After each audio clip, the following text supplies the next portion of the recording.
Daripada Abi Hurairah radhiyallahu an, kata dia, pada satu hari kami duduk sama dengan Nabi sallallahu alaihi wasallam.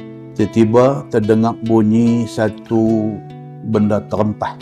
Nabi tanya, atadruna ma hadha? Nabi kata, hampa tahu tak bunyi apa tu? Qulna.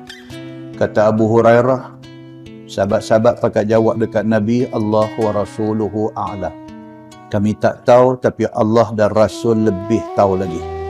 Qala Nabi sallallahu alaihi wasallam, hadha hajar rumiya bihi fin nar mundu 70 kharifa. Nabi kata, bunyi yang hampa dengar berah tadi tu bunyi satu batu. Yang batu itu dihumban daripada atas ke bawah 70 tahun dulu. Fahuwa yahwi fin naril an. Hari ini Nabi kata sudah 70 tahun. Batu tu baru sampai di dasar dia. Hatta intaha ila qa'riha. Nabi kata, dan pada hari ini batu itu sudah landing di dasar neraka. Muslimin dan muslimat yang dirahmati Allah sekalian, hadis ni Nabi SAW nak habaq dekat kita, kata neraka ni cukup luas. Luas neraka ini, kalau sekiranya ni ambil seketui batu besar, lempak daripada atas, nak boleh sampai ke dasar neraka 70 tahun. Maknanya kalau sekiranya semua manusia yang Allah buat bagi peluang hidup di atas muka bumi ini, semua masuk neraka, celup. Nabi SAW nak abang kata neraka disediakan oleh Allah Subhanahu wa ta'ala begitu luas.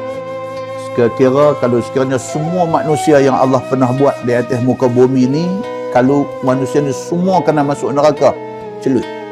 Dalam sebuah hadis riwayat daripada Abi Hurairah radhiyallahu anhu, kata Abu Hurairah radhiyallahu anhu, Nabi sallallahu alaihi wasallam bersabda, Nabi kata, api yang hampa duk guna lah ni, api yang kita duk guna buat tanak nasi, api yang kita duk guna buat jerang ayam, api yang kita duk guna buat masak lauk-lauk hari-hari itu, juz'un min 70 juz'an min harri jahannam.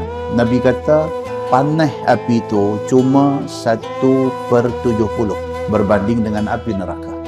Bila Nabi SAW kata macam tu, sahabat kata, wallahi in kanat la kafiyatan ya Rasulullah.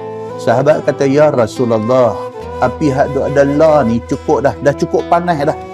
Kalau Allah guna api tu untuk azab kita di hari akhirat esok, wal'ayazubillah.